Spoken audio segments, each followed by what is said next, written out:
នេះមិនពេញព្រាមដោះតាមពីគល់ឡើងទៅនេះតែកែបងចោចាតែវាច្រើនពេកមិនយកទៅមកកណោអីមែនខ្វាកបងប្អូននេះដល់នេះមកនេះមួយទៅញ៉ាំមើលមុនដែរ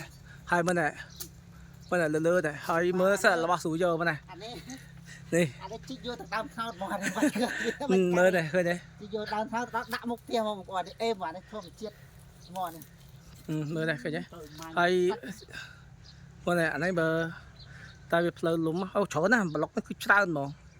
មើលដែរមើលលើនេះមើលដែរឃើញទេមើលដែរហើយយកចោះហើយយកមិនបើដាក់ឡានមកក្បែរសួរបាត់មកនេះហើយមកឈរមើលនេះទៀតទេអត់ទេក៏សួរយកឃើញឈរកពុះក្បាលហ្នឹងមកសួរអានេះមិនមុជទឹកណាញើសក្បាលណាតិចច្រើនថាមុជទឹកអត់មុជទឹកទេជួយមកច្រើនណាទៅឡើយមិនបានមកក្តាប់អស់ចិត្តទៅតែយកមកក្តាប់នេះវាច្រើនពេកពេលប្លុកនេះវាច្រើនពេកហើយយកមកក្តាប់នេះនេះវាមានមួយជ្រិចនេះឃើញទេវាមកជ្រិចនេះហើយបើយើងទុកចោលគាត់ក៏ជឿពលរដ្ឋយើងនេះចោលទៅគាត់កាប់ចោលកាប់ពីដែរណាអានេះកណ្ដាលវាស្រែវាអីយើងយកទៅអភិរក្សអីទេអញ្ចឹងណា